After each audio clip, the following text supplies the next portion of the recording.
A kú ojúmọ́, a ò ní fàìsàn lùgbà.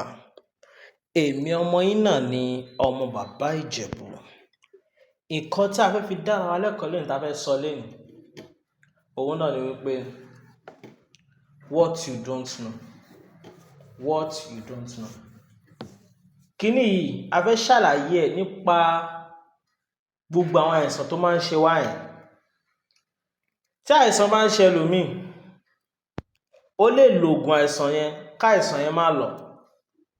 Níbàámu sí wípé àìsàn yẹn, àwọn nǹkan míì kan wà tó tún máa ń fa nǹkan yẹn tí òun ṣe nǹkan tá a fojú sùn yẹn, tó jẹ́ pé nǹkan ìran ló yẹ ká lò, ṣùgbọ́n àìmọ̀ ó jẹ́ ká lo nǹkan tó yẹ pé ó máa ń sábà máa ń fa àìsàn yẹn. Ṣọ́rọ̀ mi yé yín ṣá? Ẹ kí n fún yín example kan. Tí ọkùnrin ò bá ṣe dáadáa, ó lè ní kó lọ lo oògùn jẹ̀díjẹ̀dí. Ṣé jẹ̀díjẹ̀dí nìkan ló máa ń fà á tí èèyàn kì í fi ṣe dáadáa lọ́dọ̀ aya rẹ̀? Ẹ ti fún yín mi. Tí obìnrin ò bá rí oyún ní, wọ́n lè ní pé kó lọ lo oògùn infection. Ṣé infection nìkan ló máa ń fà á tí obìnrin ò kì í fi lóyún? A máa wá ṣe experiment kan. Màá fún yín example kan lórí cough remedies. Àwọn oògùn kan tá máa rà yẹn. Tí ọmọ bá ń wúkọ́, wọ́n ó gbé lọ sí ọ̀dọ̀ chemist tàbí ọ̀dọ̀ pharmacist.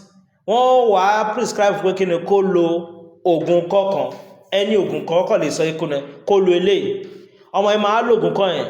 Ikọ́ yẹn á kọ́ ibẹ̀ ń lọ. Ikọ́ yẹn á tún padà. Wọ́n ó tún gbé lọ sọ́dọ̀ chemist. Nígbà yẹn, oògùn kọ́ yẹn ni wọ́n ó tún rà. But nígbà tí ìmọ̀ dé òkè, tá bá tún ti gbé padà, wọ́n máa ní pé kí ni kó lo oògùn antibiotics bí kó lè jẹ́ kí ni o infection, respiratory infection. Wọ́n ó tún lò. Ó lè tún lọ díẹ̀ kó tún padà. Wọ́n máa lo oríṣiríṣi. But àwọn bàbá wa ń gbà yẹn, báwo làwọn ṣe máa ń take àwọn nǹkan báyìí kó tó yẹ ká mọ̀ nìyẹn. Gbogbo nǹkan yẹn kẹ̀dẹ̀ rèé, science ti fi yé wa pé àwọn bàbá wa yẹn right gan. Okay, nísìn tí èèyàn bá ń wúkọ́, ó lè jẹ́ pé respiratory infection, ó lè jẹ́ pé infection. Nítorí pé lára symptoms respiratory infection, òun náà ni pé kí ni o, coughing wà ń bẹ̀. Lára symptoms respiratory infection, òun náà ni coughing. So, talking about what you don't know, for example, cough remedies.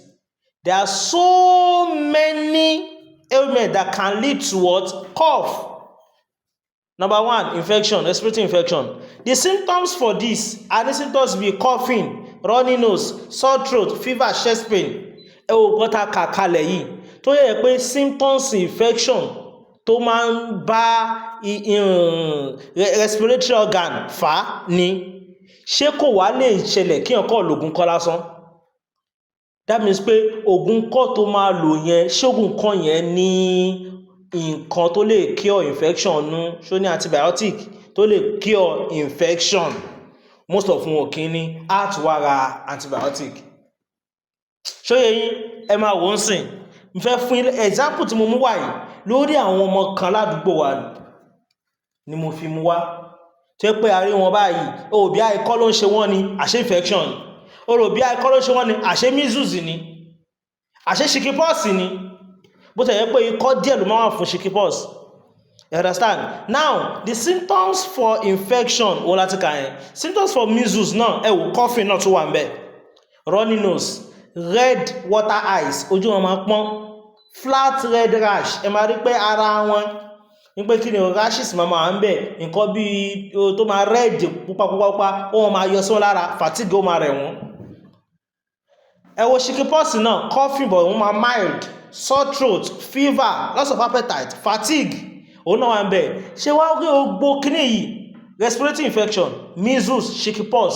Tó bá kọ́ bẹ̀rẹ̀ pẹ̀lú kọ́, oògùn wo la máa lò sí? Oògùn kọ́. Ṣógùn kọ́ wá lè gbọ́? Oògùn kọ́ ò lè gbọ́. Bẹ́ẹ̀ náà ni àwọn nǹkan míì tó ń ṣe wá. Tẹ́lòmíì ó máa sọ pé kí ni o, bóun ṣe wà ohun rọ́mọ bí. A wá kà fún pé wàá lògùn infection, wàá lògùn hormonal imbalance, wàá lògùn cyst, wàá lògùn gbá, wàá lògùn àwo, wàá lògùn amúnútutù. Gbogbo ẹ̀ ló máa lò. Wọ́n rà ó ti pọ̀ jù, ṣebí nǹkan báyìí ló ń ṣe òun ò mọ̀ wípé nǹkan tó rò pé ó ń ṣe ẹ̀yẹn, àwọn nǹkan tó pọ̀ ló máa ń fà á. Bẹ́ẹ̀ náà ni ẹlòmíì máa ní malaria tó máa wúkọ́ o. Ẹ jẹ́ á tọ́jú ara wa. Ewé ń bẹ egbò wà tó ń ṣiṣẹ́ bí mọ̀nà one.